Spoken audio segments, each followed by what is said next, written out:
Good morning, good evening, good afternoon, and welcome to Lucid Earnings. Coming up very, very shortly, we have the Lucid Earnings. I can tell you now, they have beaten on earnings, but with a surprise drop of 10%.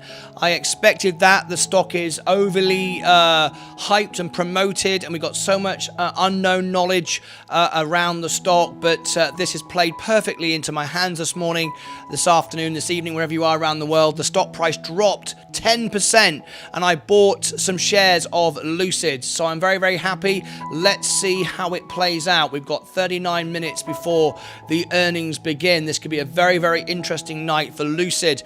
So they are beaten on earnings. They're still not making any money. However, they are beaten on earnings quite considerably. So this is interesting. Let me bring it, let me come round to you right now and come on the screen. Welcome everybody. We've got just 38 minutes to go. That's an interesting punt. Good luck, says George Semaine. I think it's very, very interesting, the fact they've beaten on earnings. We did not expect them to beat on earnings. I said I can't see how they can because they're losing money, but they have quite considerably. So let's have a look at it right now. Here we are, 908. I've just bought a position in Lucid when it went down there, so I'm very, very happy with that. Let's scroll down and share with you the situation. This is what they've done. Look, they beat earnings quite considerably. Still not making money, however, but nevertheless, that is a big beat. It's all about expectations, though, where we're going to go from here. That's really what it's all about. So if I change to my brokerage account, you will see I just bought some shares of Lucid.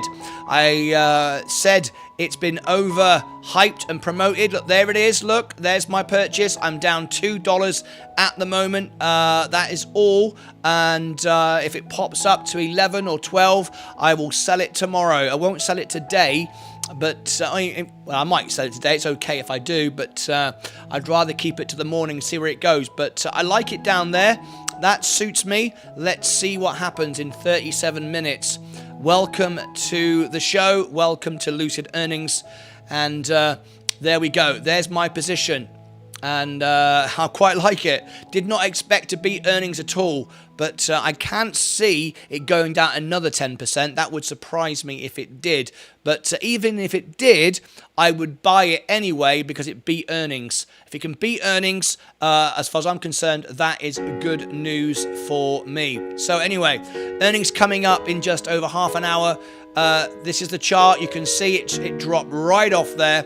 And it's all about expectations. So welcome to Lucid Earnings. We're getting ready for it. I'll see you back in just a few minutes time. If it's your very first time here, please do click subscribe and ring the bell.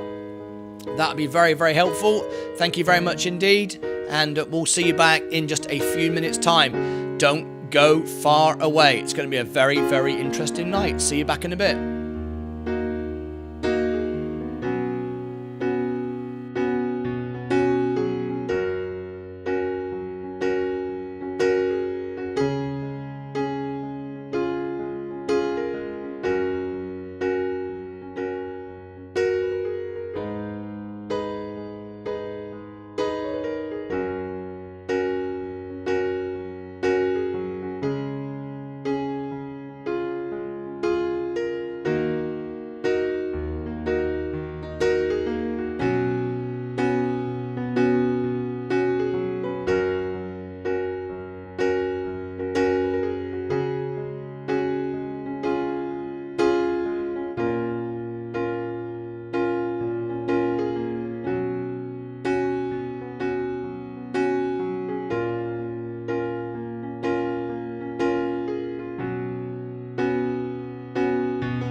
Hi, George, you just sent me some information on the screen and you've put down here, electrical vehicle maker Lucid on Wednesday reported fourth quarter revenue that fell short of expectations. Well, All I can say to you is here that we haven't got the figures yet, but look at the facts on the screen. There you can see quite clearly they've beaten on earnings on the screen. You can see it here. In fact, estimated 0.4 share loss. There it is, and it's actually 0.28. So I'm not sure what you mean there. They're estimated at losing 0.48 per share, and it was actually 0.28. So they beat earnings. They exceeded their expectations. So I'm not sure what it is you are saying on the screen there. That's not what I'm reading on my screen clearly here. But I'd like to know more about it. But that's what the earnings is all about. However, when it dropped that much, I was happy to buy it. That makes sense for me. Anyway, I'll be back to you in just a few minutes' time. Don't go away.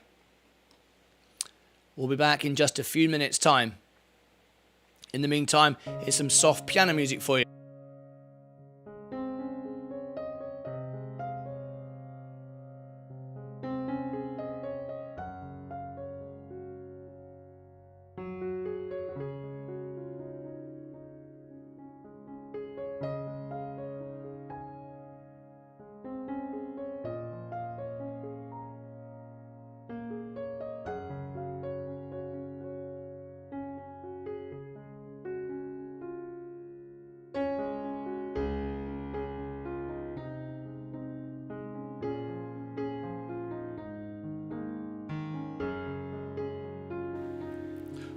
Welcome to Lucid. Earnings coming up very shortly. They have beaten on earnings and it dropped 10%. So I picked some up with the very intention of selling it out again.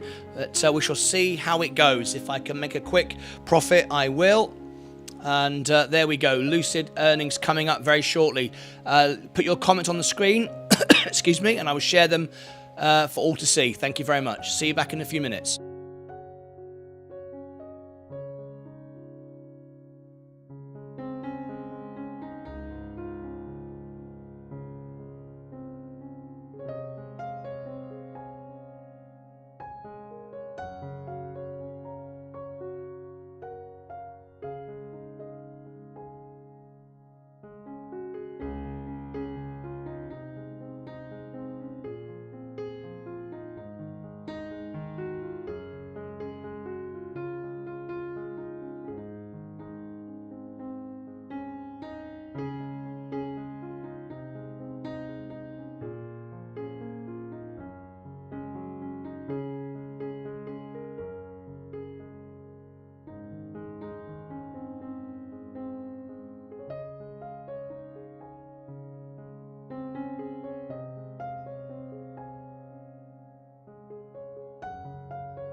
Good morning, good afternoon, good evening. If you've just tuned in, welcome to Martyn Lucas Investor for the Lucid earnings. They have beaten earnings. However, the stock price dropped 9.5%. So all will be revealed shortly.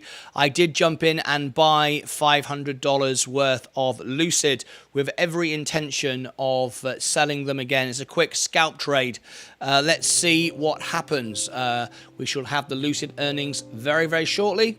Sit back and relax, give me your comments on the screen, and we'll be with you very, very shortly.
Welcome everybody if you've just tuned in this afternoon for the Lucid earnings coming up in just 28 minutes time.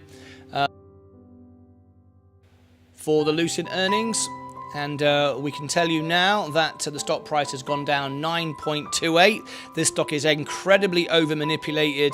A lot of lies, a lot of deception around this company. I revealed it. I get often sent information about incredible news that never comes to anything. We heard about the buyout on a gossip website. That wasn't true. I made 140% on my position.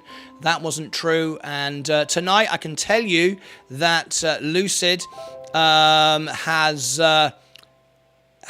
beaten on earnings. 0.40 was expected, and it's actually 0.28. So we're getting some false information tonight about it missing on earnings, and in fact, it's beaten on earnings. So the stock price has gone down, and I just jumped in and bought some. You can see I just bought a very small position that I intend to scalp trade, and I'm down just $3 on it, 0.69. I just bought it a few moments ago. Here, it just dropped slightly, but there you go. That's my position, waiting to see what happens with every intention of selling it in the morning. I don't like how this company is trading. It doesn't matter how good the stock is and how good the car is. It's about how the stock trades, and we get a lot of manipulation around this stock. Sadly, it's a great shame, but that's how it is, I'm afraid. But we are here to make money, and that's it. We never short a stock. I never short stocks. I just buy them when I see opportunity to make money. And the earnings starts in 26 minutes. So sit back and relax. Beto Silva has just come into the show. Lucid to the moon, says Beto Silva. How are you? George Tremaine reported electric vehicle maker Lucid on Wednesday reported fourth quarter revenue that fell short of expectations. That news isn't correct. George, where did you find that information from? Because they've actually beaten on earnings, and so I'm not sure where that information comes from. Beto Silva said, I hope they don't buy it, says Beto Silva. Put that on the screen there. Who's who's on the screen without any clothes on? There we go. Anyway, coming up, CNBC. Incredible. So why would they say that? I have no idea. All I can tell you is they've beaten earnings. You can see it on the screen. We're looking right at it. I have no idea why the stock price has gone down. Is it false information? Is it manipulation? I don't know. Eric B, I think that was a good buy, Martin. The market overreacted. You bought a 10% down to sell at 6% down. I like that move. I think it was the right thing to do. Anyway, George, your comments can't be shared on the screen. You can't share links. You can only share them through Discord. So you've posted a link, but the links don't get shown unless you are a moderator. So that's what Discord is for. So George, send them on Discord. Eric says, I think that was a good buy, Martin. The market overreacted. You bought a 10% down to sell at 6% down. I like that move. All right, there we go. So we'll see what happens. We'll see what happens. If it pops up and I can make 10%, I will. I'm more than happy. But knowing that they beat on earnings, knowing that I got a 10% discount on that, doesn't make any sense to me. So I immediately jumped on it. I am glad I did not bet on Lucid, but I know the market overreacts every time. So, yep, I've bought it. I am happy. We're just 24 minutes to go now before the bell goes, before the earnings begins. This is our earnings tonight for Lucid. You're in the right place. And there we go. You can see how the market reacted. This is the presentation. We have still got some 24 minutes to go, so nothing to report just yet. And there it is. Anyway, we shall see what happens. I might set a limit. I'm looking at this now, thinking I might set a limit order on it. But I like the fact they beat earnings. They beat earnings. That's all I care about. Link in Discord, general chit chat. Thank you so much indeed. I'll take a look right now. Let me have a look. I don't know how. I mean, CNBC are pretty accurate, right? There's no reason why they should get that wrong, but there's no question about it. According to the information I'm looking at here, they beat on earnings. Simple as that. 40 cents a share expected, and it was 28 cents a share loss. So that's good. Lucid Q4 highlights. EV company beat on EPS, misses on revenue. There we go. Beats on EPS, misses on revenue. Issues production update 2023 guidance. I see. This is an overreaction then. I've got it now. So we're looking at the news right now. I can share it with you exactly what's going on here. So here we go. Let me give it to you right now, and we'll come back to the main earnings in a few moments' time. Let me have a quick look here. We'll just scroll go down here a minute. You can see here. Thank you very much for that. No thanks. I don't need a plan right now. We don't want that. Yeah, okay. See you later. Lucid Motors Q4 earnings highlights. EV company beats on EPS, misses on revenue. Issues production update 2023 guidance. Lucid Group announces fourth quarter revenue of $257 million, which came in shy of a street estimate of $302 million. In the fourth quarter, Lucid produced 3,400, an increase of 53% from the third quarter. That is good. That is very good. Electric company Lucid reported fourth quarter announced. Let's have a look. Fourth quarter financial results after market close. Here are the key highlights. What happened? Lucid Group announced fourth quarter revenue of $257 million, which came in shy of the $302 million. So they're down on revenue. Let's have a look. However, the fourth quarter revenue, $250, which came in shy of it in the fourth quarter, but they beat. Let me carry on reading this. The company reported a loss of 28 cents per share in the fourth quarter, which a street estimate of a loss of 40 cents per share. Hang on. The company reported a loss of 28 cents per share in the fourth quarter, which beat a street estimate of a loss of 40 cents per share. In the fourth quarter, Lucid produced 3,493 vehicles, an increase of 53% from the third quarter. Lucid posted full year revenue of $608 million. The company produced 7,800 vehicles in 22, which came in ahead of the company's adjusted annual production guidance of 6,000 to 7,000 vehicles. The company delivered 4,369 vehicles in 2022. Lucid said it intended the third quarter with $4.9 billion in total liquidity, which it said will fund the company until at least the first quarter of 2024. Okay, that's good. Last year was a challenging year for everyone, yet despite the extraordinary supply chain and logistics challenges, the team preserved with an unrelenting focus on delivering what we believe is the best luxury sedan on the market, Lucid Peter Rawlinson said.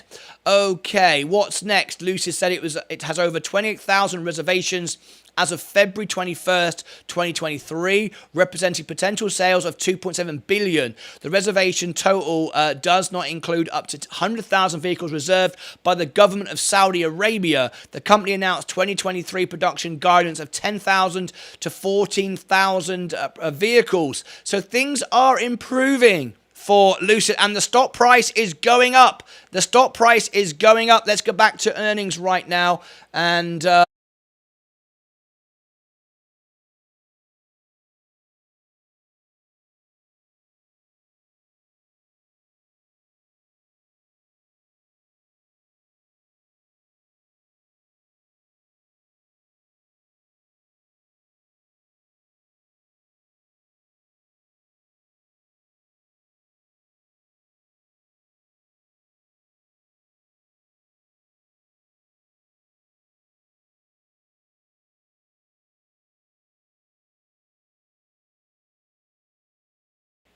is that better? Okay. That's better, okay? Much, much better. Sorry about that. I was muted for a second. Okay. I was okay when I was on this screen, right? I was okay over here, wasn't I? Yes, I was. Okay, that's good. You didn't lose me for very long then. Just wanted to make certain you didn't lose me for very long. All right. Okay. If it spikes in the next hour and a half, you can use one of your day trades. Yeah, absolutely. Absolutely. And I will too. I'm here to make money, right? Not to join a fan club. So let's have a look. I'm actually flat right now on my purchase. In fact, I'm down 15 cents. Oh, I'm making money. I'm making money now. Here we go. So let me have a look at it. If I,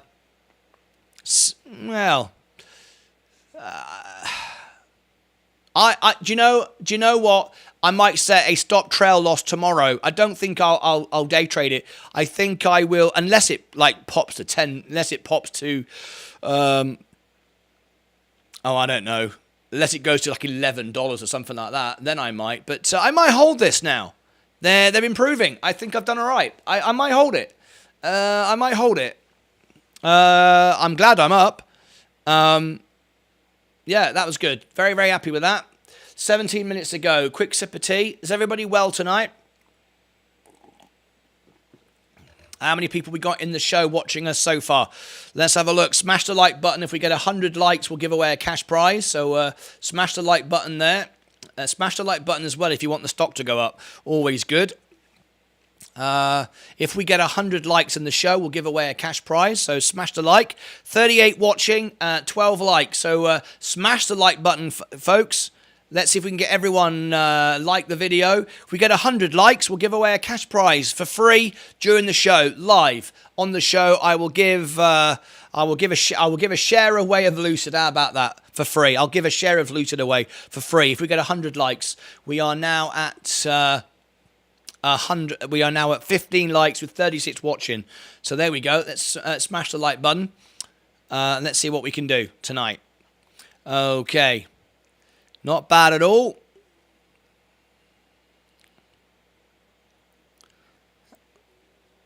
Okay. Just 16 minutes ago before the call starts. And we are here with you live every day, up to 10 hours a day in the studio, 12 hours a day actually in the studio. And Lucid is moving up at the moment.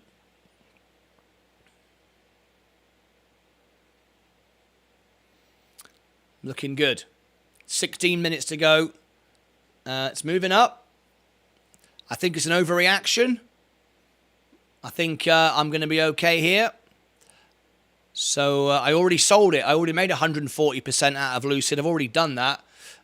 So this is all free money now. This is all free money. So it's all good. It's all good. It's all good in the hood on Robinhood.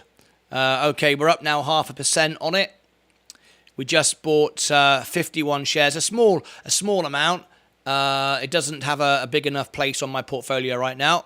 Martin, I have a question. Which beat earnings 0.49, which 2022 higher than 21 and raise the dividend?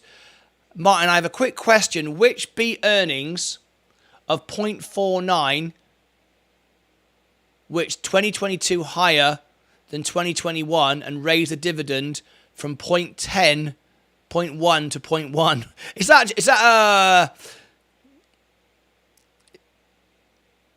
that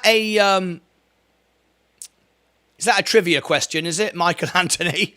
Martin, I have a question. Which beat earnings of 0.49, which 2022 higher than 2021, and raise the dividend from point... I have no idea, but I'm sure you're going to tell me. When the inventors Q&A session start. When the investors Q&A session start. The earnings starts in 14 minutes. There's a big clock above my head.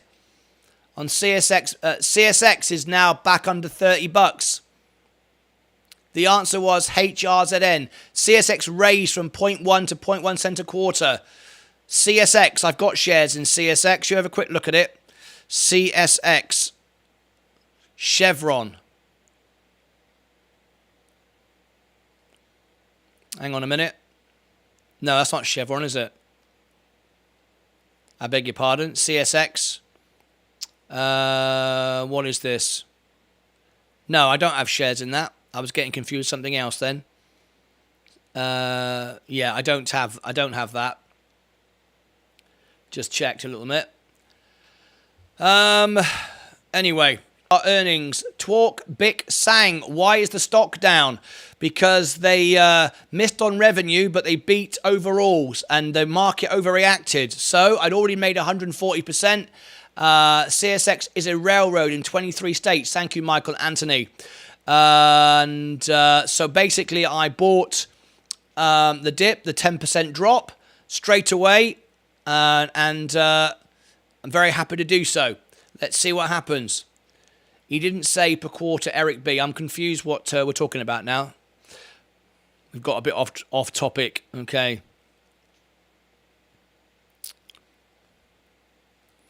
Lucid earnings.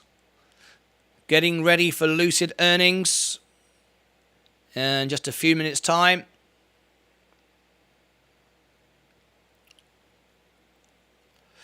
Come on in. Get ready. Sit down.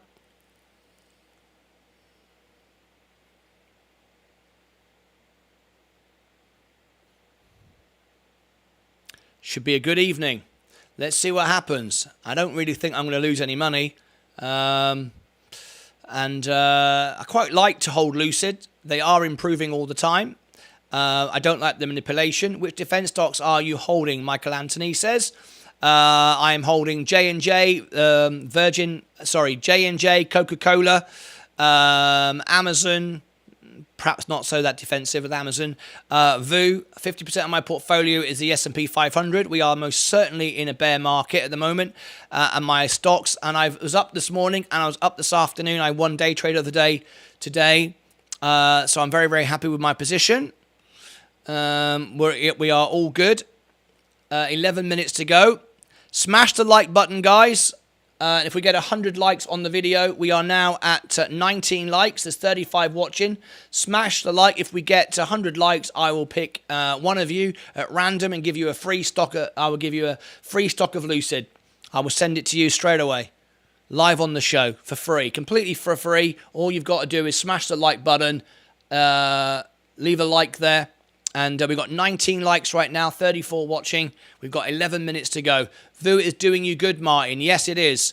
The S&P 500, I'm a long-term investor. I can take some money off the top, scalp trade when I need to. But ultimately, it's about getting the money in 10 years' time. NVIDIA, I wouldn't buy NVIDIA. It's not really for me. Doesn't really belong in my portfolio.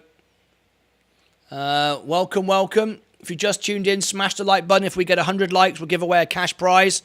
We're now up to 20 likes. There's 34 watching.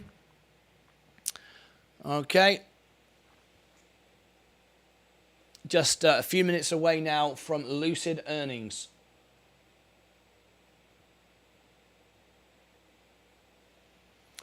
Not that long to go now. We're over on TikTok, Twitch, LinkedIn, Facebook. Our home, of course, is here on YouTube. And we just did a small trade of Lucid. No video, really next world war will be about chips, says KM Khalifa. That may be the case, but it's not one for me. 10 minutes to go. I think Virgin Orbit can do more to help in that degree with putting satellites in space. Anyway, Lucid, there we are. That's what we're looking at, and we've got just 9 minutes 45 seconds to go. I think the market overreacted this morning when the earnings was presented. 22 likes now. So we're on the way, 22%. If we get to 100 likes, I will give away a free stock of Lucid for free. Just send it to you directly in the show. Okay, Lucid, just a few minutes to go. Welcome, everybody. Lucid earnings. I can tell you they've beaten expectations overall, missed on revenue.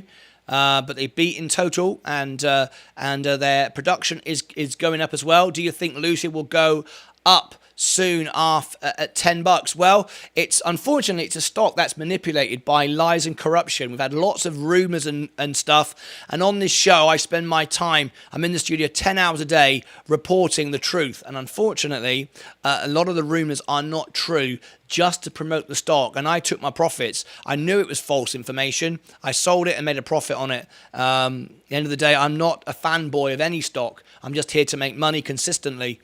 And that's what I do. I'm a long-term investor. However, I will take profits minute by minute if I feel it's the right thing to do. But generally speaking, if I feel that a stock has more value being sold immediately, I will. But anyway, we'll see how it all pans out.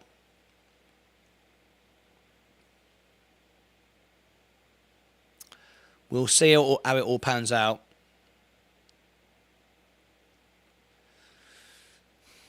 We just got 8 minutes to go, and I think that's an overreaction. I think we might get a slight rise tomorrow, and I might set a stop trail loss tomorrow.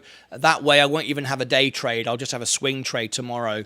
That suits me. I don't mind owning the stock, but I didn't want to own it at $13. When it popped up 140%, that was ridiculous. That's why I sold it.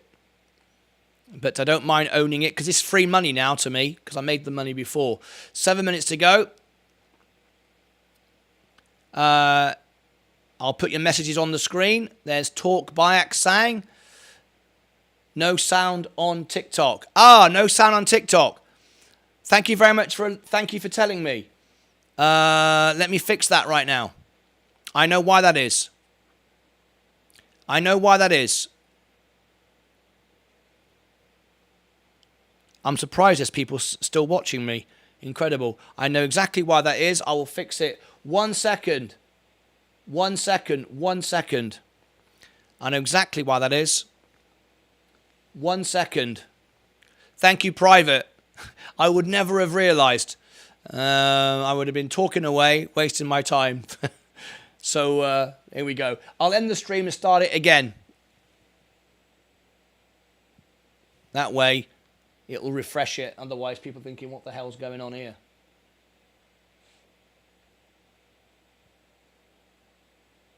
We've still got 6 minutes, so we've got plenty of time. Okay, I'm just starting it again.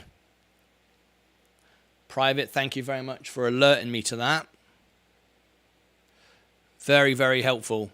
I know exactly what was wrong. And we're going to put it right now.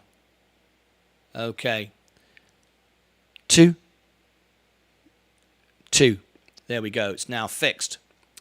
1, 2. That should now be fixed. So if I start TikTok again, that should be fixed.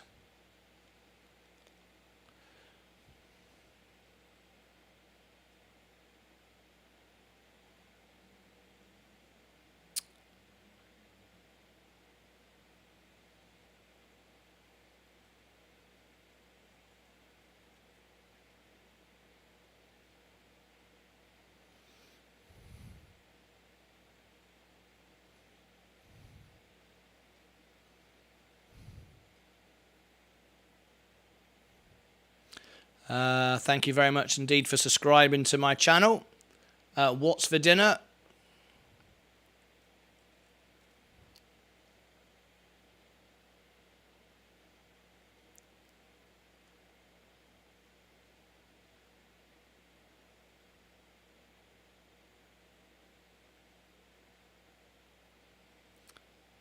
They will always watch a star. Yeah. But that's very kind of you to say so. But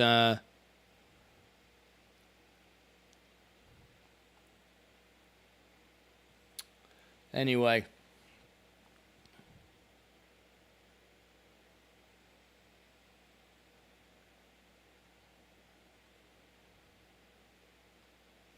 let's see if it works this time.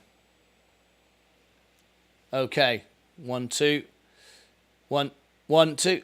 There we go. That's working better. Thank you ever so much for alerting me to that, Private. Okay. Do you want to go over there now and tell me? But I think it's working now. CNB is talking about the CEO right now. Well, we're about to get the CEO talking to us live here on our show any second now. We've got 3 minutes to go. Smash the like button. If we get 100 likes during the show, we'll give away a cash prize. Let's see what happens. Private, if you could inform me that it's working over on TikTok, that would be very, very helpful. Okay, we're just 3 minutes to go before the earnings begins. Lucid ended 2022 with 28,000 reservations. Yes, we have that information. Thank you very much for sharing with us.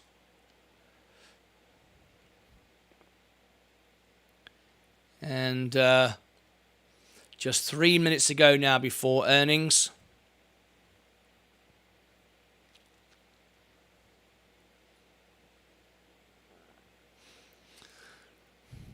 Let's have a little look. 2 minutes to go. Not that long to go now before earnings begins.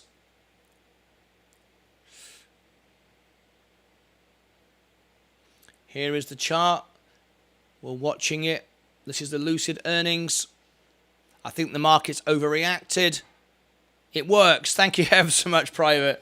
Thank you very much. Thank you so much indeed for telling me that. Would never have realised that. I'd have been talking away for the next hour with no idea of knowing that. Anyway, 2 minutes to go. Let's now start listening in. Here we go. Let me mute that. Take the volume down.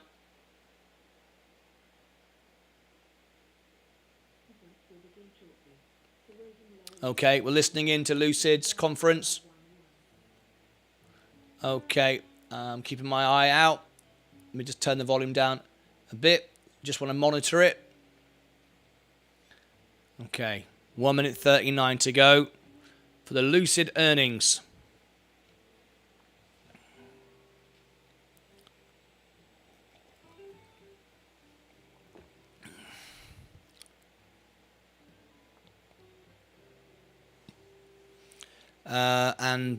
I can tell you now that I'm just 14 cents out of the money at the moment. It's risen since I bought it. 1 minute to go.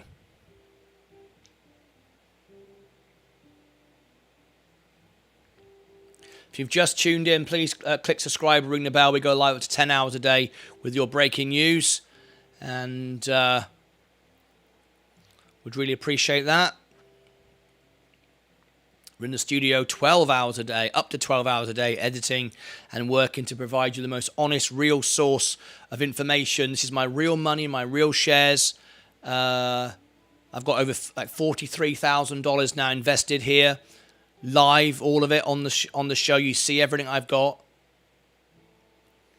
Okay, we are about to go. Just a few seconds to go now. So let me clear the timer away. We don't need that anymore. And here we go with the Lucid earnings. Seconds away.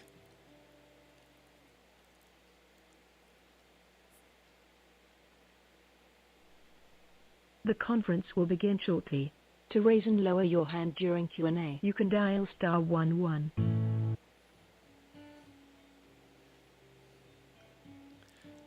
Okay. We're listening in. Normally, no more than a minute late.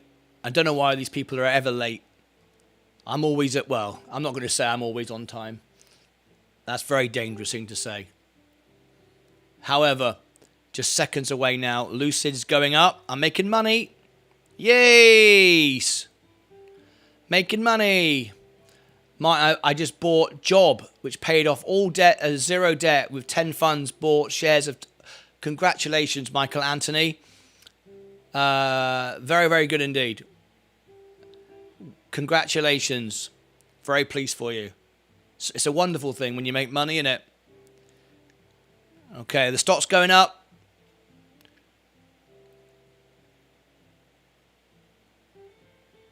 You can see it going up slightly. I'm now in the money. Yay. There you go. See, I'm making money now. Look. This is all free money now. Just a very small purchase. It doesn't need to be any more than that. So they are 2 minutes late now. Lucid earnings will begin any second. And you will have it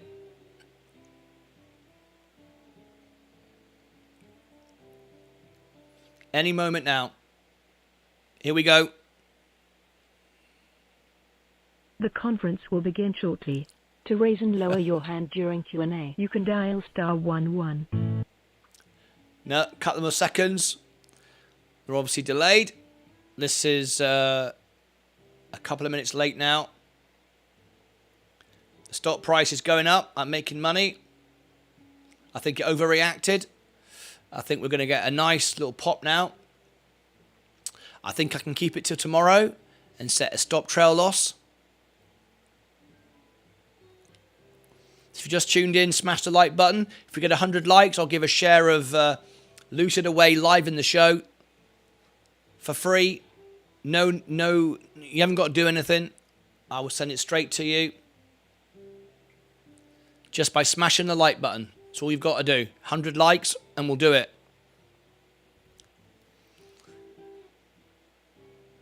They're now a couple of minutes late.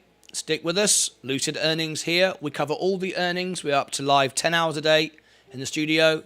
Our aim is to be the most honest, trusted YouTube channel on YouTube. It's my own money. Everything is true. I don't exaggerate anything. We don't make any stories up. We don't pump. We don't dump. I just buy with my real money. And I've grown my portfolio from 5,000 and I'm about 43 grand now. All live on the show in front of you. Up to 10 hours a day. Come on, Lucid, you're 3.5 minutes late now. It's not the latest, but that earnings has been. But nevertheless, it's never good. Oh, here we go. Hello, and thank you for standing by. Welcome to Lucid's fourth quarter 2022 earnings conference call. At this time, all participants are on a listen-only mode. After the speaker's presentation, there will be a question and answer session. To ask the question during the session, you will need to press *11 on your telephone. You will then hear an automated message advising your hand is raised. To withdraw your question, please press *11 again. I would now like to hand the conference over to your speaker, Maynard. Sir, you may begin. Thank you, and welcome to Lucid Group's fourth quarter 2022 earnings call. Joining me today are Peter Rawlinson, our CEO and CTO, and Sherry House, our CFO. Before handing the call over to Peter, let me remind you that some of the statements on this call include forward-looking statements under federal securities laws. These include, without limitation, statements regarding the future financial performance of the company, production and delivery volumes, financial and operating outlook and guidance, macroeconomic and industry trends, company initiatives, and other future events. These statements are based on the predictions and expectations as of today, and actual events or results may differ due to a number of risks and uncertainties. We refer you to the cautionary language and the risk factors in our most recent filings with the SEC and the forward-looking statements on page 2 of our investor deck, available on the investor relations section of our website at ir.lucidmotors.com. In addition, management will make reference to non-GAAP financial measures during this call.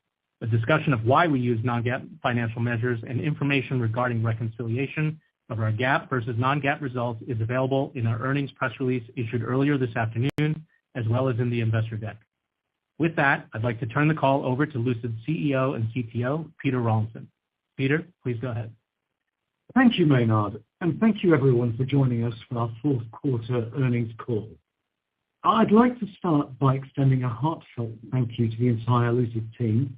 I'm proud of their perseverance, resourcefulness,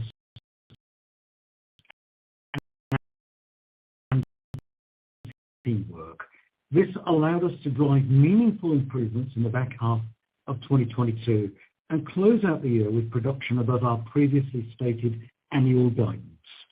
We went from making 279 vehicles in 2021 to 7,180 in our first full year of production.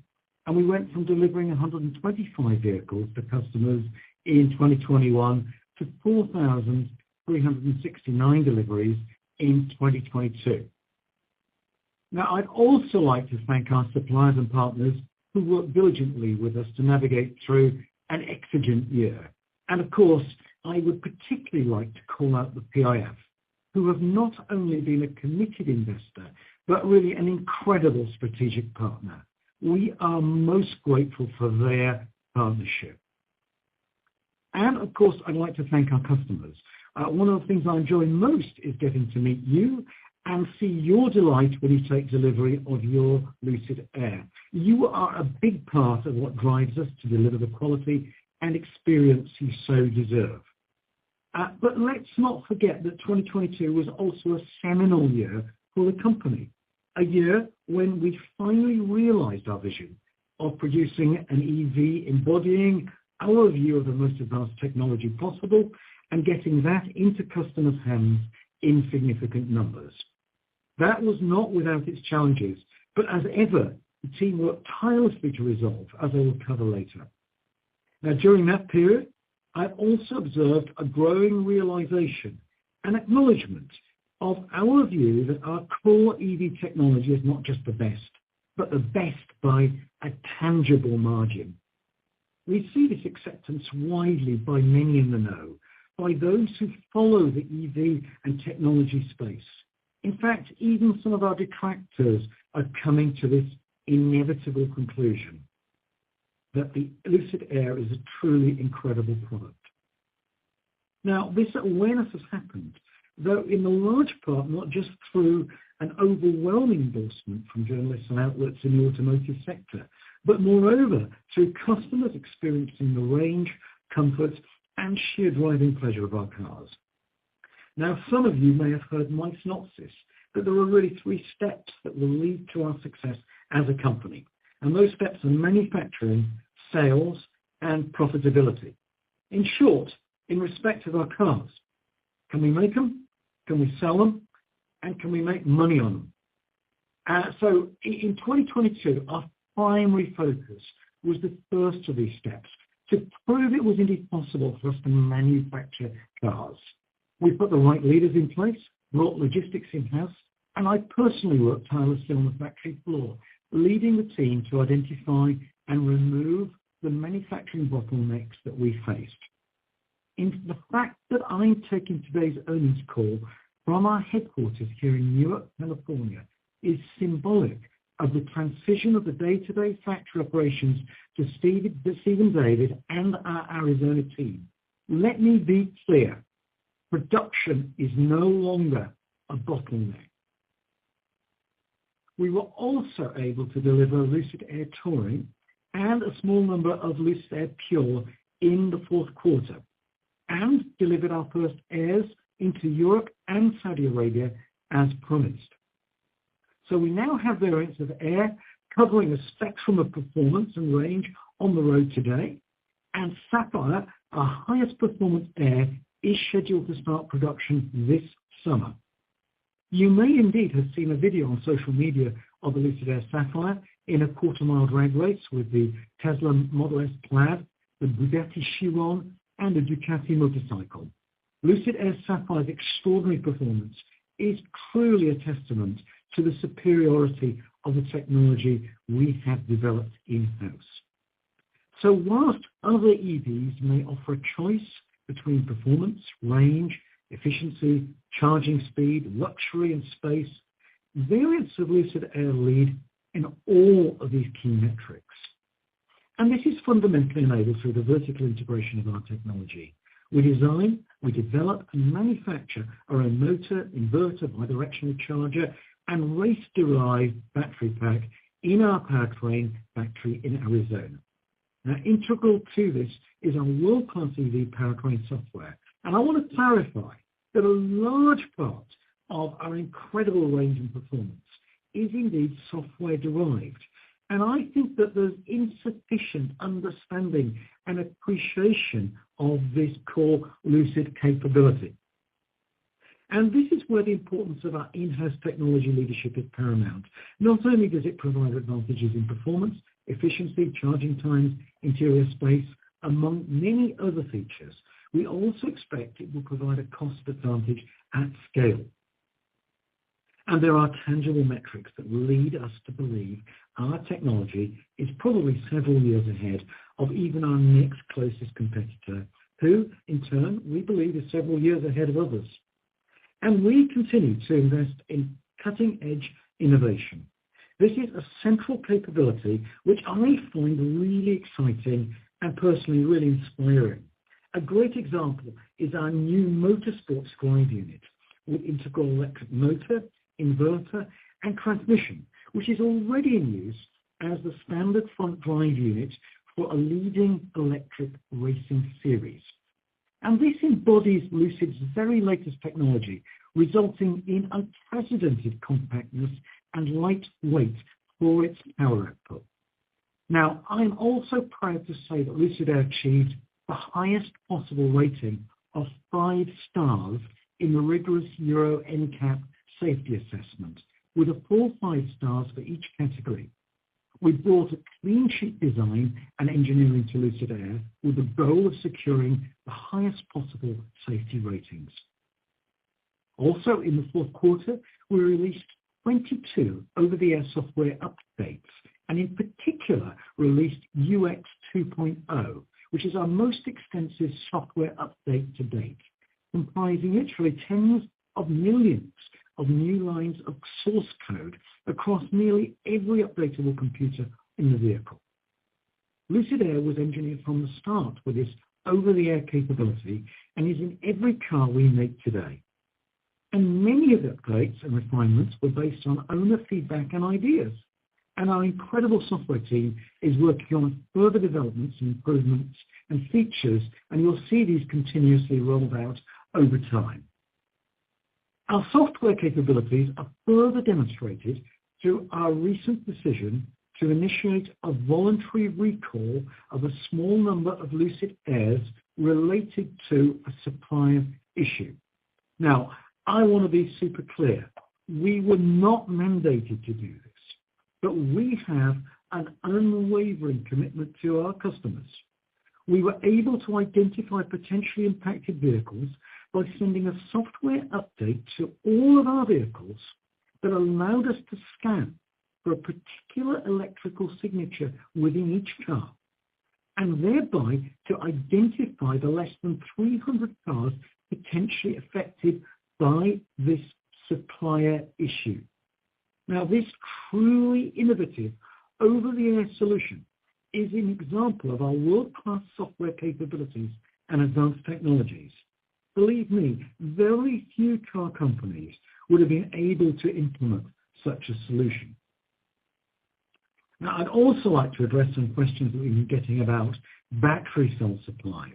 In the fourth quarter, we signed an agreement with Panasonic for battery cells. We expect this agreement, along with our existing agreements with LG and Samsung, to give us sufficient cell supply for our Air and Gravity programs comfortably through 2025. So having manufactured 7,180 vehicles and delivered 4,369 vehicles in 2022, we currently have more than 28,000 reservations. In fact, more than we plan to even make in 2023. And this doesn't include the up to 100,000 vehicles under the agreement with the government of Saudi Arabia, with deliveries expected to start this year. Now, as we indicated last quarter, one part of the variance between production and deliveries is the distribution of vehicles across 3 areas of the delivery process, and that is vehicles in transit, vehicles awaiting pre-delivery inspection, and vehicles awaiting delivery to a customer. Now, some of the vehicles were also internal fleet cars for test drives and engineering. A further constraint is, of course, matching the precise specification of cars we build to that of the customer selection. But like many other companies, we are not immune from a challenging macroeconomic environment. Now, Sherry will go through our guidance in more detail, But I want to reiterate that we are not limited by production. We could scale up, but we're making a conscious decision to match production whilst focusing upon cost-effective build quality. We are focused on building versions of Air to meet customer interest, converting reservations into orders, meeting and increasing customer demand, and getting Lucid Air into the hands of more drivers who can become brand advocates. And I want to stress that this is nothing new to Lucid team. Having designed and engineered Lucid Air through a time of considerable turbulence in the supply chain, we built our greenfield factory in arguably one of the most challenging times the industry has ever seen with the COVID pandemic, later overcoming numerous supply chain and logistics bottlenecks to ramp production. Indeed, we persevered through circumstances outside of our control while growing and becoming a stronger and more nimble company from our experiences. And we'll continue focusing upon innovation and bringing the best products we believe anyone has ever seen to market to delight our customers, but also to make the planet a better place for generations to come in so doing. And we're not only building zero-emission cars, we're building zero-emission cars that make the best use of the world's resources, and that's through our advanced technology and design. It's this mission and our incredible customers that drive us every day. And indeed, that's why I am so optimistic about our future. In 2023, we have two primary strategic areas of focus. Number one, customer awareness and growth.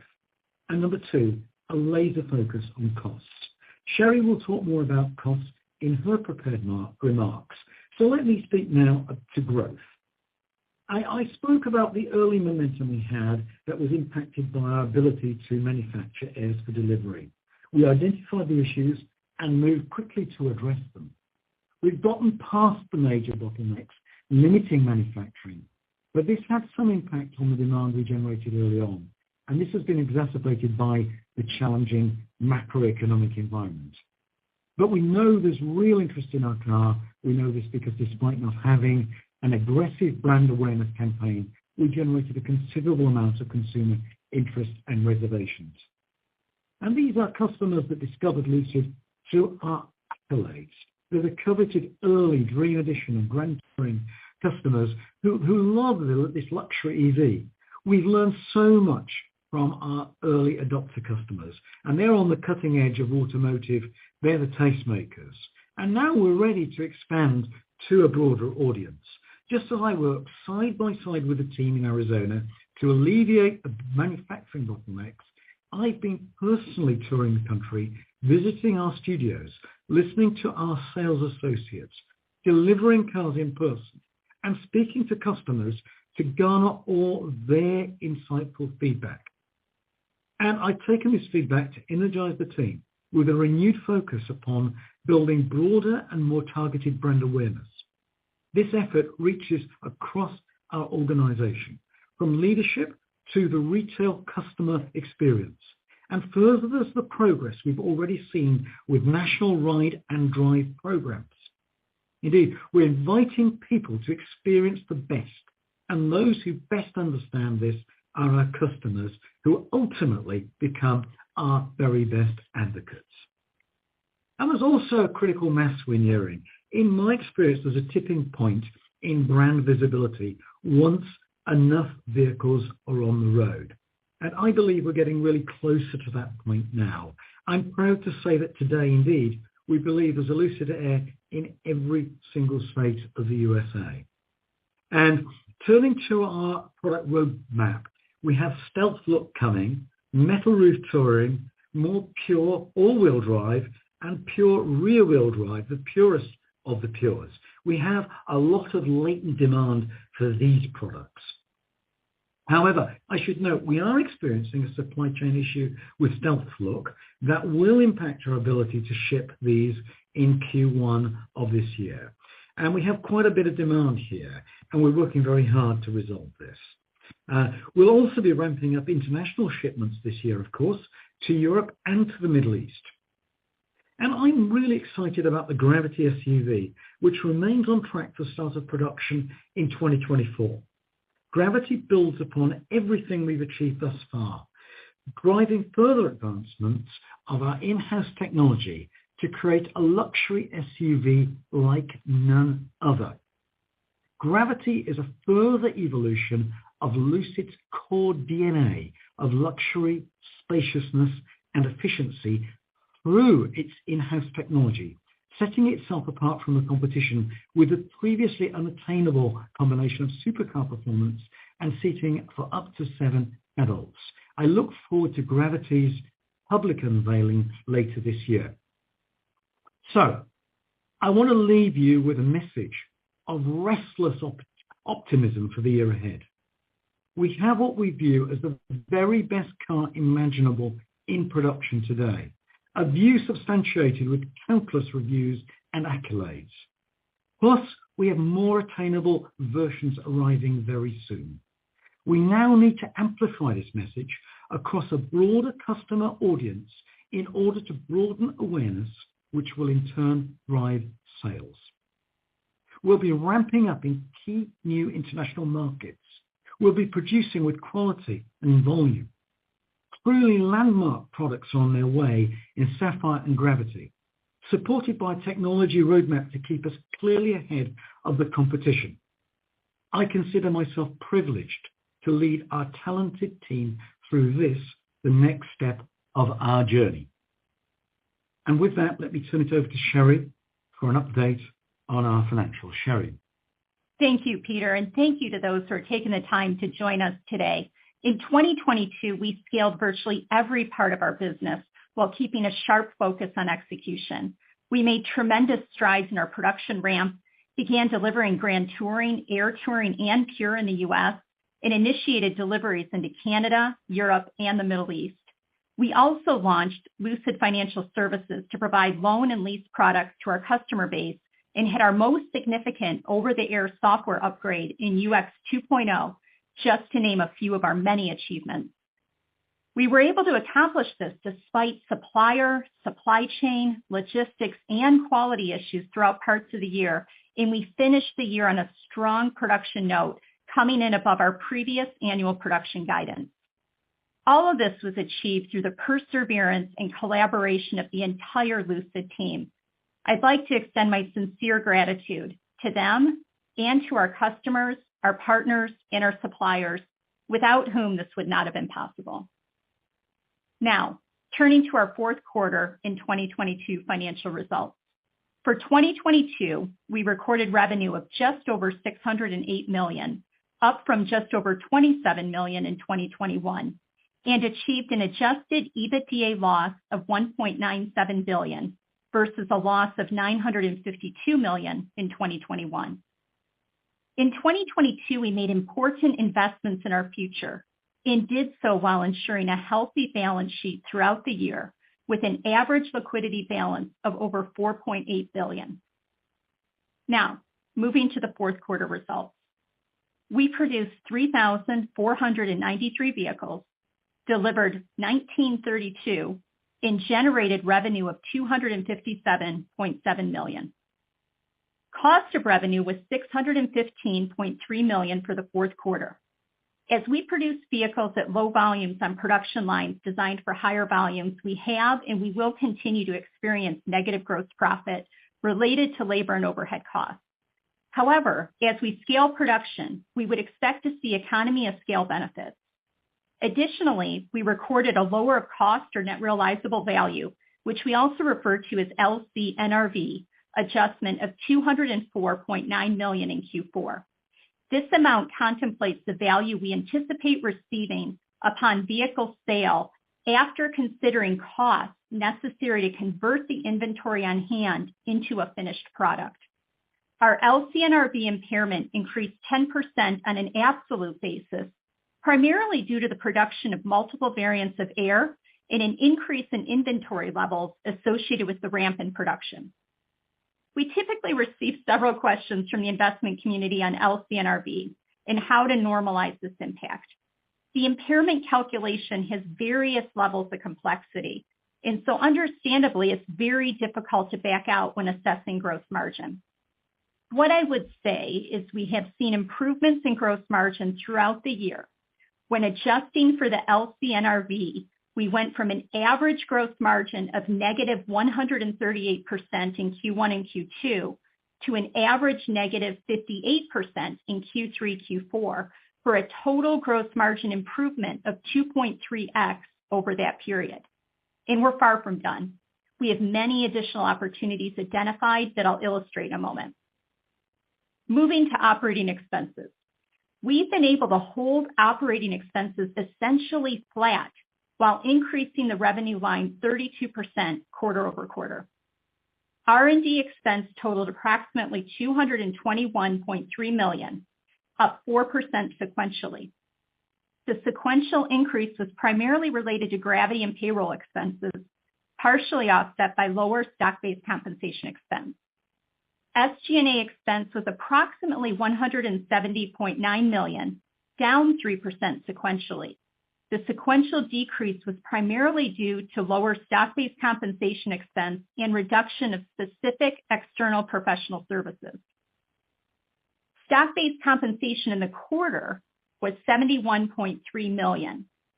Approximately $11.9 million was in cost of revenue, $28.5 million in research and development, and $30.9 million was in SG&A.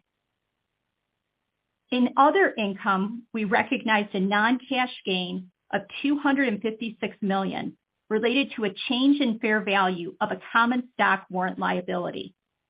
I'd like to highlight, though, that this non-cash warrant-related impact can be influenced quarter to quarter by a number of factors, but one of the larger factors is Lucid Group's share price at the end of the quarter. The decrease in our share price was one of the key reasons for the non-cash gain. The inverse should also hold true, so that's something to consider as some of you build forecasts at the end of each quarter. In Q4, we achieved an adjusted EBITDA loss of $623.6 million. Moving to the balance sheet. We ended the quarter with just over $4.4 billion in cash equivalents, and investments, with total liquidity of approximately $4.9 billion when considering our global credit facilities. This included the successful completion of a $1.5 billion capital raise in Q4, which was comprised of an at-the-market offering for net proceeds of $594.3 million, and also the consummation of a private placement of shares to the PIF for aggregate proceeds of $915 million. The Public Investment Fund of Saudi Arabia has been a committed investor and a strategic partner for Lucid for many years, and we're so grateful for their partnership and support. Since 2018, the PIF has invested $3.6 billion, including $915 million through its private placement in Q4 2022 through IAIR, an affiliate of the PIF. They've also been instrumental in introducing us to many of the ministries throughout Saudi Arabia, and those relationships and partnerships have resulted in significant economic and administrative support as we launch our international operations in the Middle East. Back to the balance sheet. We're very proud of the balance sheet strength that we've been able to consistently sustain over time. As you've seen over the last 15 months, we have accessed a variety of funding options, from the $2 billion green convertible bond offering at the end of 2021 to the $1.5 billion at the market in private placement at the end of 2022, coupled with government support in Saudi Arabia in the large $1 billion ABL facility we put in place with a world-class banking syndicate. We'll continue to take a holistic and opportunistic approach towards funding business. We believe we have access to a variety of available options in debt and equity markets, as well as access to low-cost government programs. Turning to inventory. Inventory increased 22% in the quarter due to our production volume ramp and the number of vehicle variants that we are now producing. Capital expenditures were $289.9 million in Q4. Year-to-date CapEx was approximately $1.1 billion, slightly lower than our guidance of $1.2 billion, which is due to timing of payments and the deferment of certain costs by reconfiguring usage of phase one at AMP1 in Arizona in order to use it for a longer period of time before we fully cut over to phase 2 in Arizona. Before providing our 2023 outlook, I want to speak to our top 2 priorities as a company. Heading into 2023, we recognize the difficult market environment and particularly the impact higher interest rates and market uncertainty has on consumers' inclination to purchase, and we're taking action. We talked about our 2 strategic priorities in 2023 being number 1, growth, and number 2, cost. Peter spoke to our growth priority, so I'll largely address cost. But before doing so, I'd like to make one comment on our growth. Beyond our focus on vehicle growth, I believe we have a number of additional opportunities, many of which are already beginning to become additive to 2023. Our strong technology advantage is no longer in question.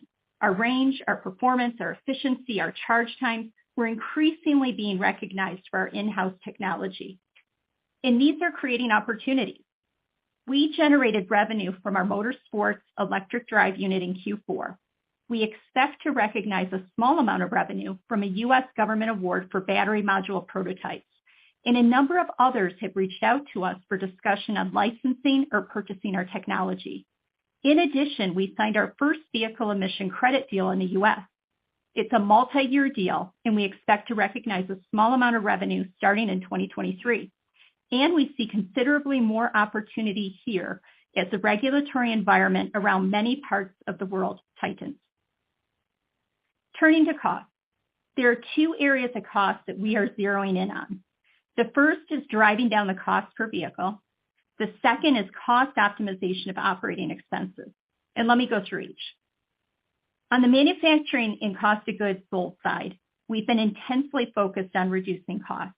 We have daily cost improvement meetings across various areas of manufacturing, engineering, and supply chain. Last year, we were able to reduce costs to more than cover the headwinds in the form of battery raw material input costs.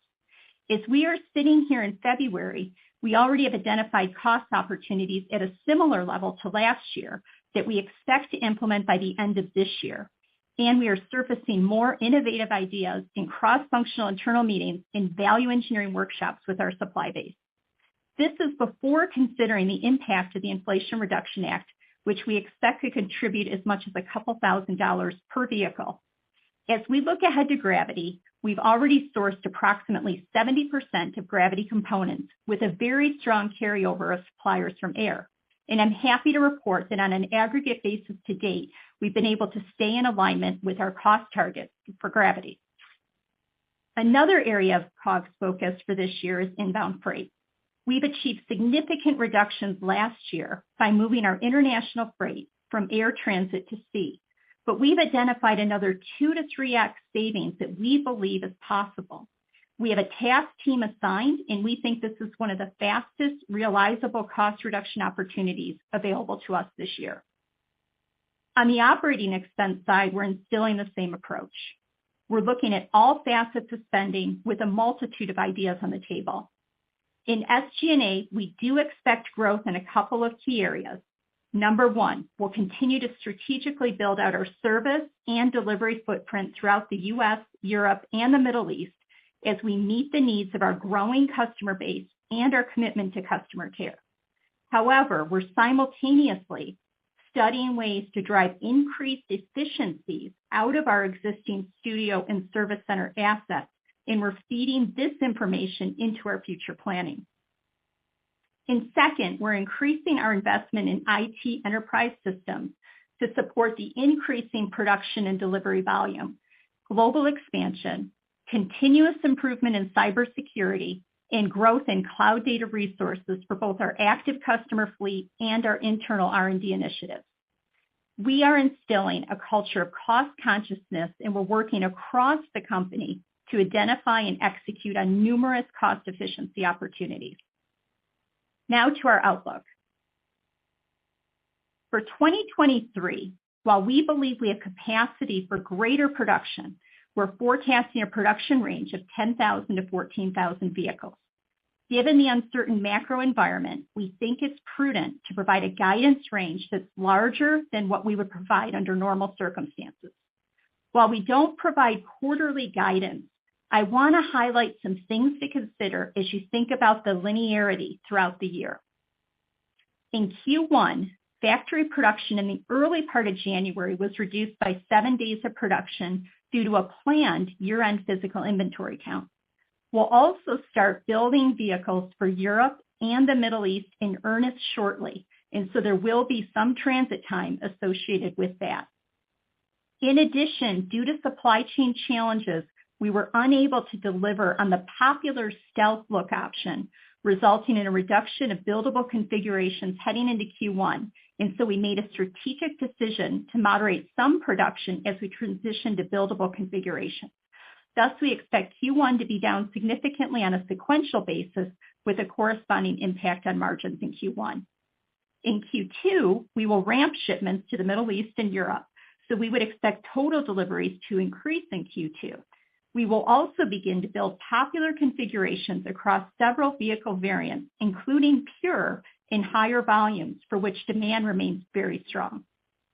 Starting in Q3, we may begin activating parts of Phase 2 at AMP1, and we expect some transitional downtime could occur. In Q4, with Phase 2, we would expect higher efficiencies as specific shops come online and hence greater potential manufacturing output versus the rest of the year. While I would caution that there are many controllable and uncontrollable variables that can affect gross margin, I wanted to provide some color on the direction of our gross margin. We expect lower volumes in Q1 to impact gross margin, but expect sequential improvement throughout the year, which should be supported by some of the expected bill of material cost downs and inbound freight opportunities that I just mentioned a moment ago. Regarding our liquidity position, we ended the quarter with approximately $4.9 billion in total liquidity, which we believe provides sufficient capital at least into the first quarter of 2024. Moving to CapEx, we expect capital expenditures for 2023 to be between $1.5 and $1.75 billion, reflecting some efficiencies and deferrals in our capital outlay, which is lower than the $2 billion annual CapEx that we provided at the beginning of 2022. We are moving forward with parts of Phase 2 in Arizona, as we believe will benefit from a number of cost efficiencies, including bringing logistics more fully on site, bringing staffing in-house, as well as plant efficiencies. We also are looking at activating Phase 2 online in stages on a shop-by-shop basis, which we expect will allow us to defer some capital expenditures until 2024 without a delay in the estimated Gravity timing. Lastly, as Peter mentioned, we had more than 28,000 reservations as of February 21st, and this is before counting the potential impact of the up to 100,000 vehicles from KSA. At the time we first started providing reservations, we had not started production or deliveries, and we provided this figure as a proxy to estimate potential future revenue.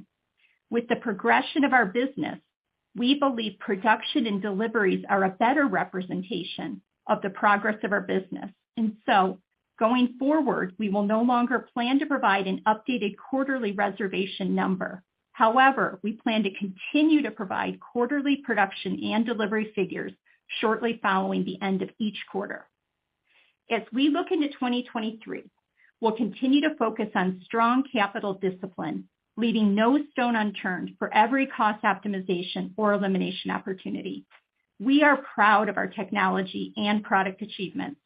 We're gearing for growth while simultaneously taking a vigorous and comprehensive look at reducing costs, and I am very excited about the opportunities that lie ahead of us. With that, let me turn it back to Maynard to get your questions. Maynard. Thanks, Sherry. We'll now start the Q&A portion of the call. Before we take questions from those on the phone, I do want to take a question from our retail investors.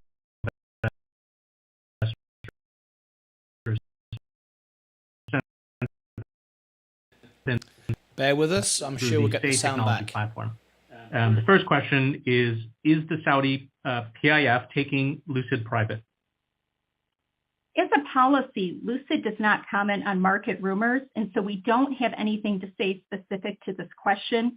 What we said in our prepared remarks is that PIF has shown a commitment to Lucid, having provided $3.6 billion since 2018, including $915 million through its participation from the subscription agreement just in Q4 2022.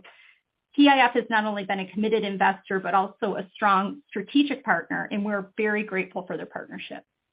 Here, their partnership and support has been phenomenal.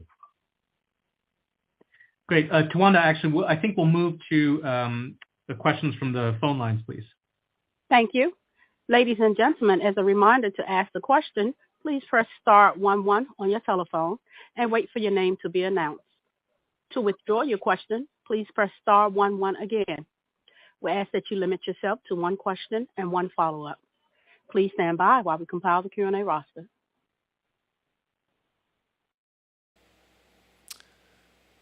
Okay, if you just joined us, please. Our first question comes from the line of John Murphy with Bank of America. Your line is open. Good evening, everybody. I just wanted to dig into sort of the decline in the reservations and sort of this new line that demand may be a little bit weaker than expected. I mean, and Peter, when you look at this, the implied price on the old backlog was $94,000, and then on the current backlog it's $96,000. So it kind of indicates that the mix improved.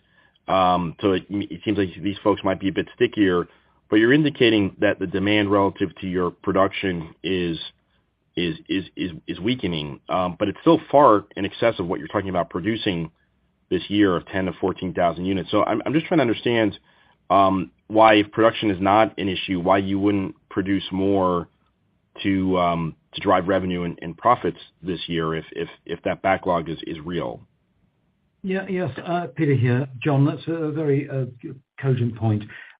First of all, we do have over 28,000 reservations, but remember that a reservation doesn't guarantee itself is translating into a delivery. These are non-binding reservations. You can't bank on a reservation automatically transitioning into a delivery. I'd also like to point out that the 28,000 does not include the 100,000 that are potentially being ordered by the government of Saudi Arabia. So we're sitting in a very good position in that respect.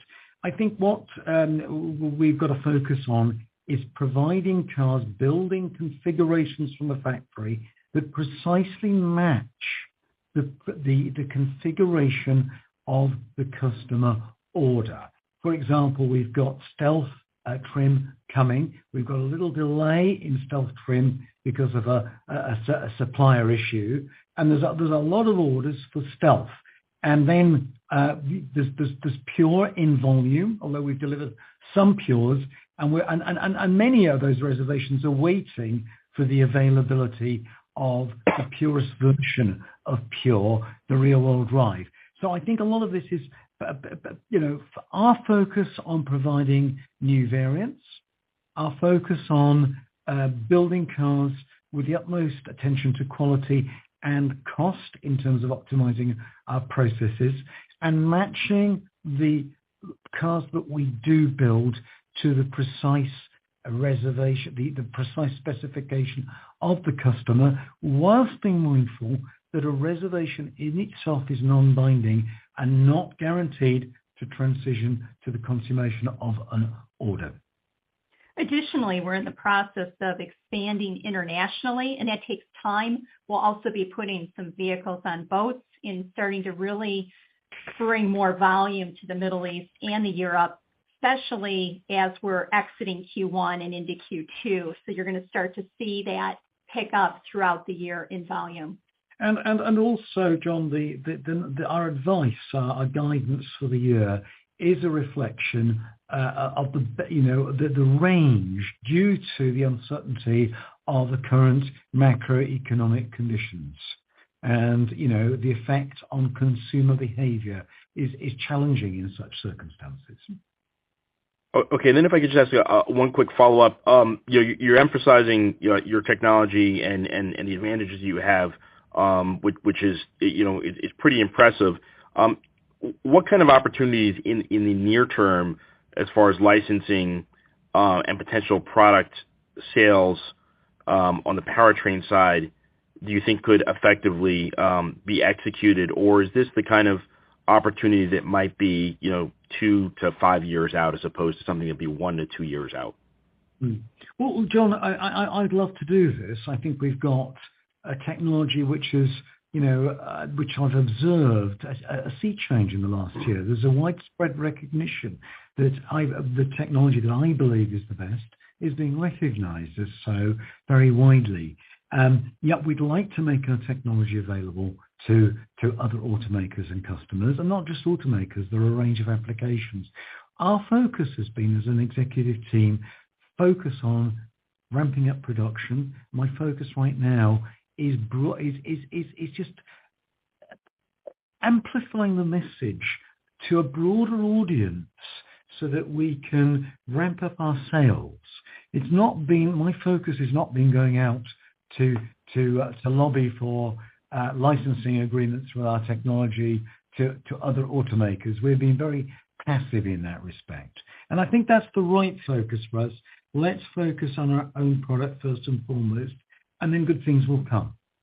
And then in addition, I think that any test that, we continue to apply in those cases is it accretive to our business? Can it leverage where we are today as a business? And is it going to not distract from our core focus as a company? So when it meets those, then it becomes a higher likelihood of success. Okay. Thank you very much, guys.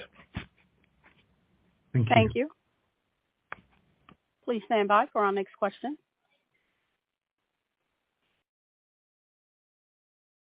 Our next question comes from the line of James Picariello with BNP Paribas. Your line is open. Hey, hi guys.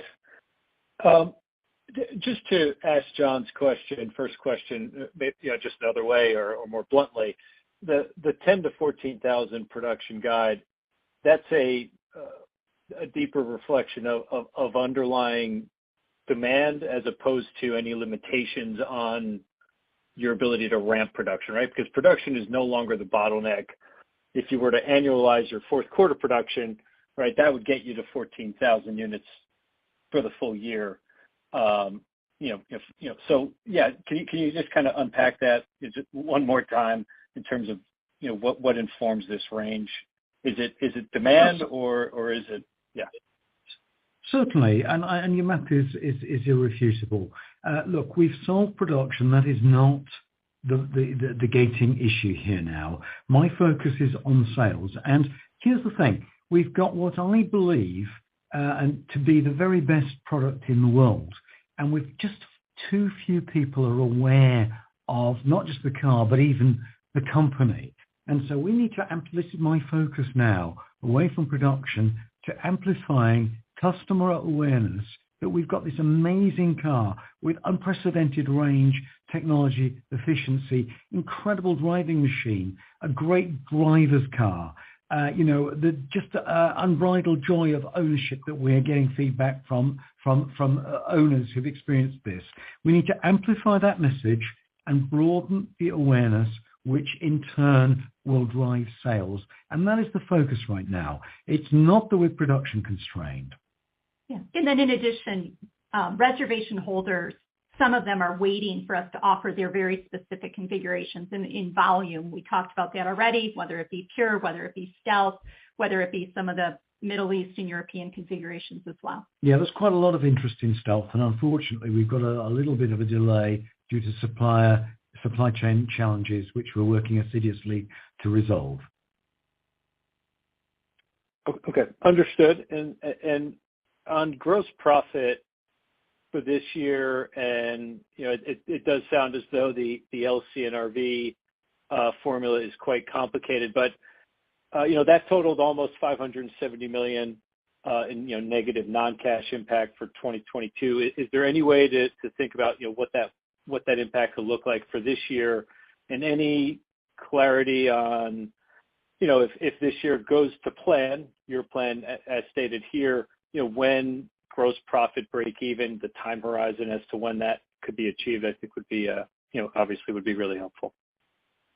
Sure. The actions that we were able to take last year in terms of cost reduction, cost down, inbound freight reductions, it led to a 2.3x improvement when you went from the first half of last year to the second half of last year when removing the effects of the LCNRV. As we look forward to next year, the way that we're thinking about it is we have identified areas for bill of material cost reductions. We have identified areas for inbound freight reductions. We do see emission credits starting to come more into play. We do expect to start getting the benefits of IRA impacts. We do also see some lessening of our need to be buying ahead significantly in the spot market. Last year, this time, we were buying ahead a lot of semiconductors. We're not doing that nearly as much as we were last year this time. All of those are potential tailwinds and benefits to gross margin. On the other side, some of the things that you'll see is that as the trim mix changes and it moves to more pure, those are lower margins. So that's kind of working against you from a gross margin profitability perspective. Also, just looking ahead, as we start to activate some of the additional equipment in the factory, that's going to be a little bit more of a burden in terms of depreciation, which is also going to act in the opposite direction. So what I wanted to do now is to just at least help contextualize a little bit of where the puts and the takes are. We're not here going to share exactly when we think we're going to be gross margin positive, but I think that those are important factors to take into consideration as you're thinking about your models. Thanks. Thank you. Please stand by for our next question.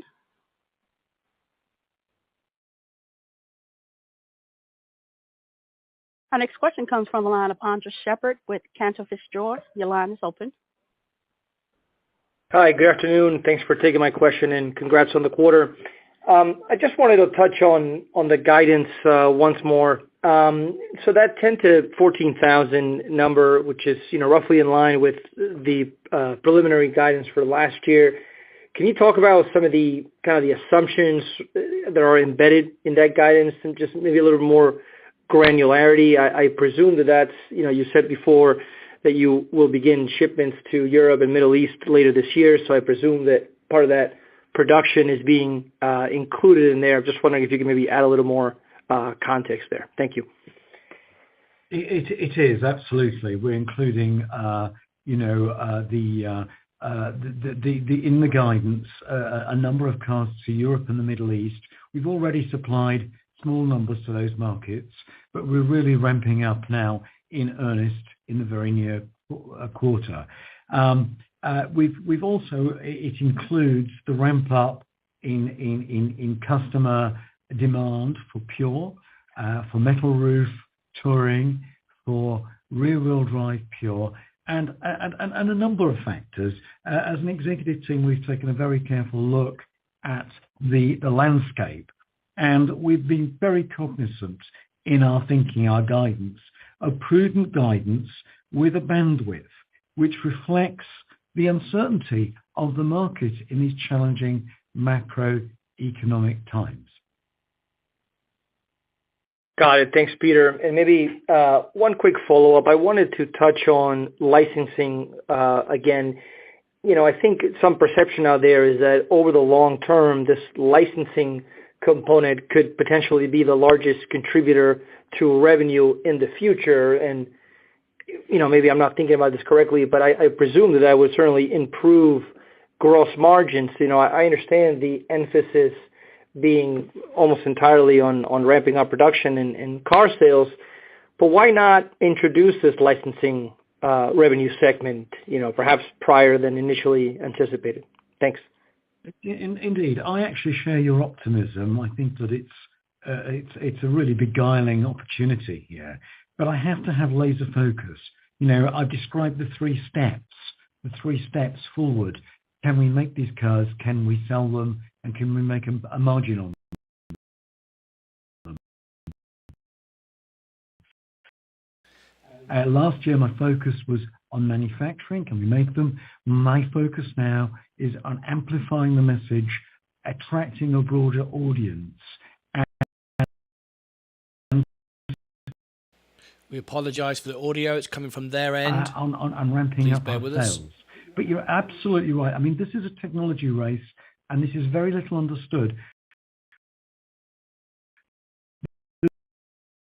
The reason we've got outstanding range, with the reason we've got so much more range than the competition, it's not born due to an oversized battery pack. It's born upon extraordinary efficiency, which we've created through in-house technology. That means we can go further with a smaller battery pack. That means our car can be lighter and more agile and more cost-effective to make. And, this is where we have a leadership. And this is so relevant to many other car companies that haven't really invested in this new era of electric technology, but it's also got applications outside of automotive in heavy industry, aerospace, and agriculture. And as you may have heard me say on prior earnings calls as well, this just doesn't have, application just for like the passenger cars, like Peter's saying, but also opportunities for fleet operators.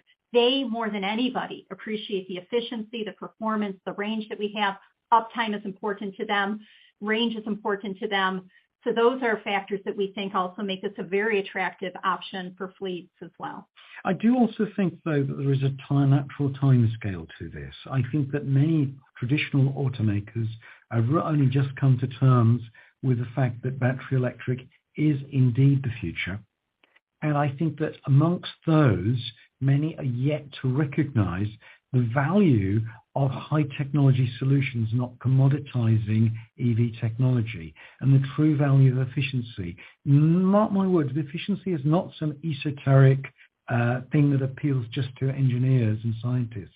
It has a tangible value to the commercial viability of a company, because the battery pack is the biggest single big ticket item in the bill of materials of the car. And if you can meaningfully reduce the size of the battery for a given range through efficiency, that means that you can make a more profitable product. And I think that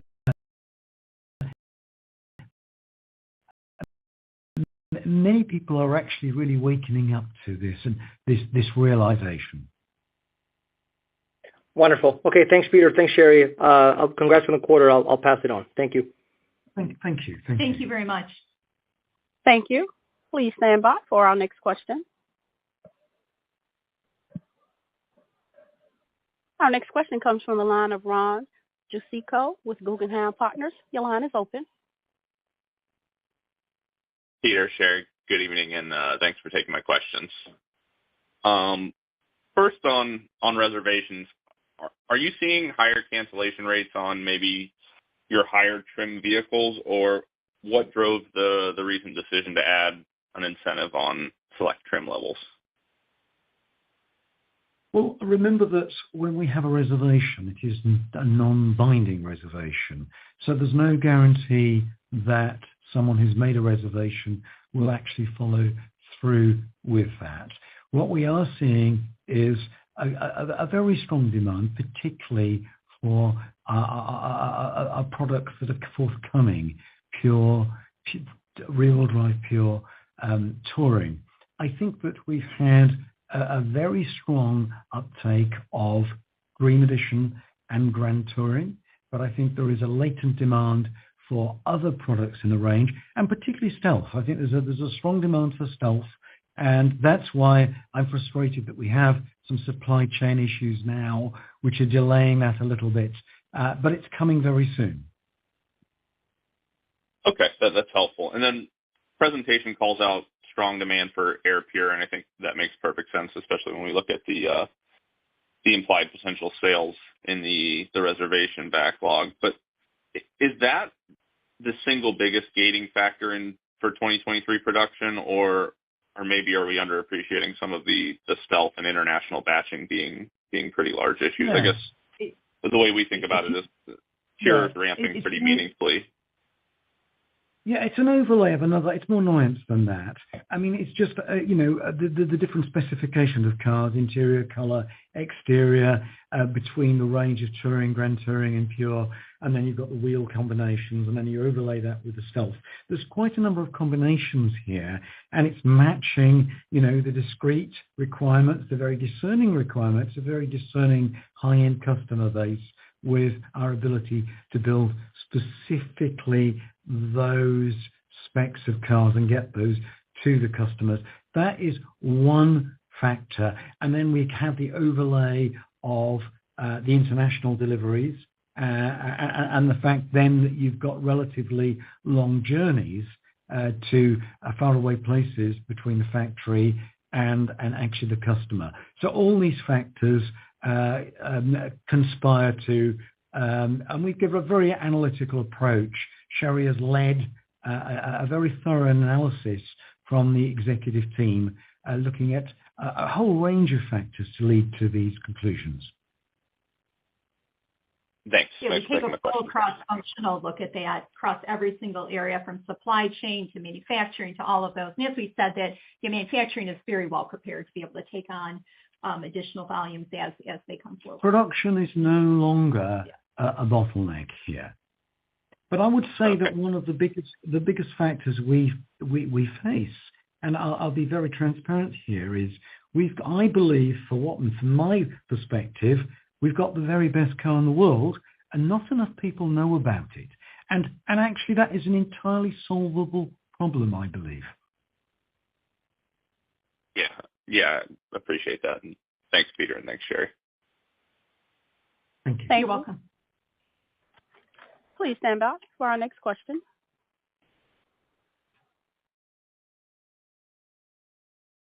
Our next question comes from the line of Chris McNally with Evercore. Your line is open. Thanks so much, team, for taking the question. Two quick ones. One on Pure, and then one just qualitatively on gross margin. So Peter, on Pure, you mentioned that more units and more volume will be available in early 2024, and just to combine the sort of demand, wait time, and reservations comments you've already answered to some of the other questions. Why couldn't you produce more Pure this year that would pull in higher conversion from the reservations and just do it this year as opposed to 24? That was the part that wasn't clear. We don't have to wait till 2024. What we've said is that Gravity will start production in 24. We're absolutely indeed doing that, Chris. We're ramping up Pure and rear-wheel drive Pure throughout this year. It's what we need to do is ramp up the supplier's ability to supply the parts for those particular models.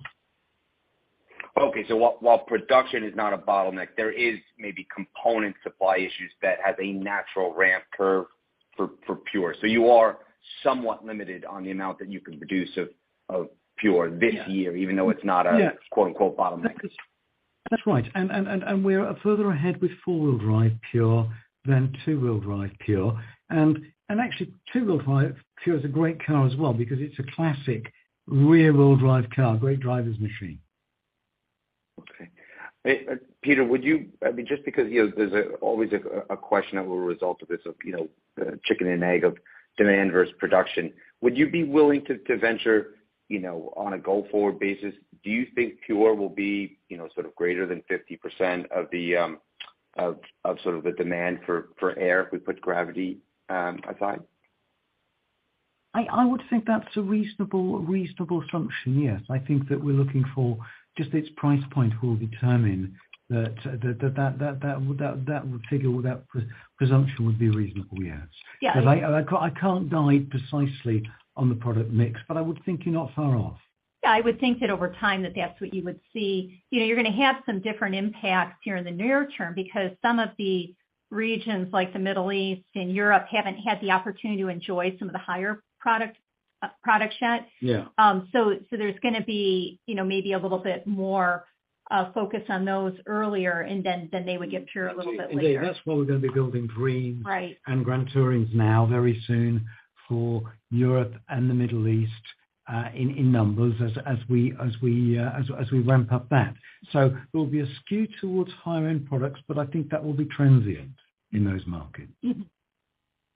Okay, great. And then Sherry, just one more for you. I know you don't want to give gross margin targets or guidance, but is it fair to assume you talked about the cost improvements from sort of the 58% sort of quote unquote normalized in second half? You'll make some improvements over the course of 2023, but you really won't get the unit scale under absorption just given the numbers versus where sort of second half and Q4 are. Is it fair to assume that is probably by far the absolute largest bucket to get you to gross margin positive, and that when I think about a high utilization number, you probably have to get production into the 30 plus units to sort of have high utilization on just phase one?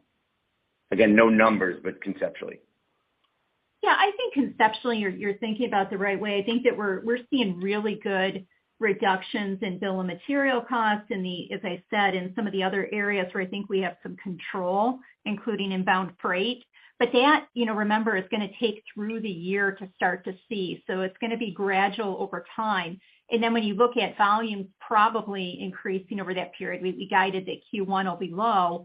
And the fact that you've got some depreciation that's going to start activating as we bring on some of those additional shops towards the end of the year.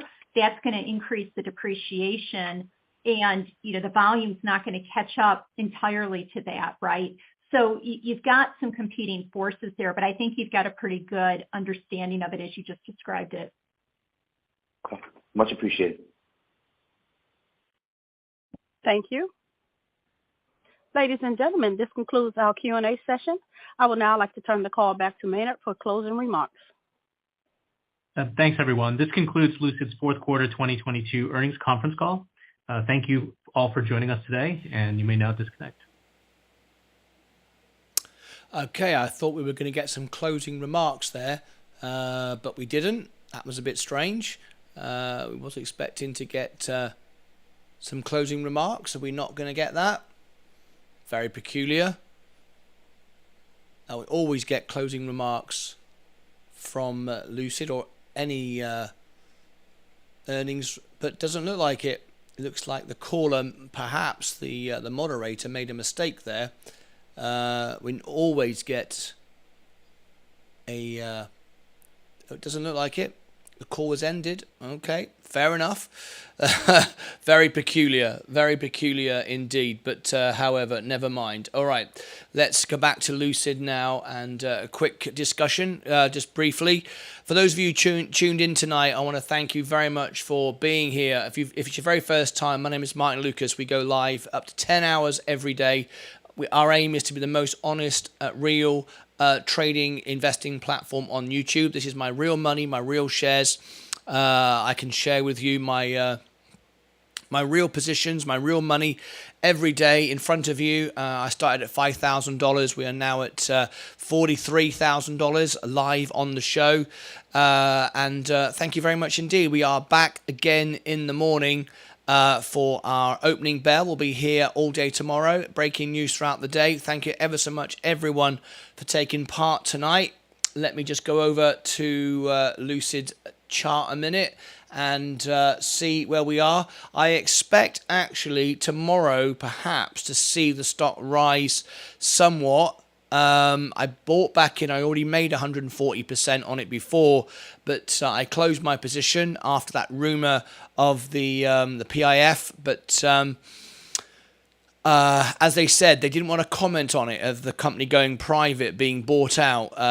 But we shall see what happens in the coming months. But however, it's not a major problem if that happens. So I'm not concerned. I took my profit. I made some profit from it. I'm buying back in again now. I think the market's overreacted tonight. I think seeing a near 10% drop when it was at its bottom was an overreaction. That presented me with a perfect opportunity to buy in. Anyway, that's it from me. I look forward to seeing you all back in the morning for the opening bell. Just got some comments coming in here. Lucid is a good stock to trade, but it's a risky investment, says Moonshot. I think so. But at this price, I think it's okay. Buy the rumor, sell the news. Yeah, classic from Previc. Just come in there. Absolutely right. I will see you all back in the morning. Thank you very much for tuning in. And I look forward to seeing you all back for the opening bell. And till then, take care of yourselves and each other.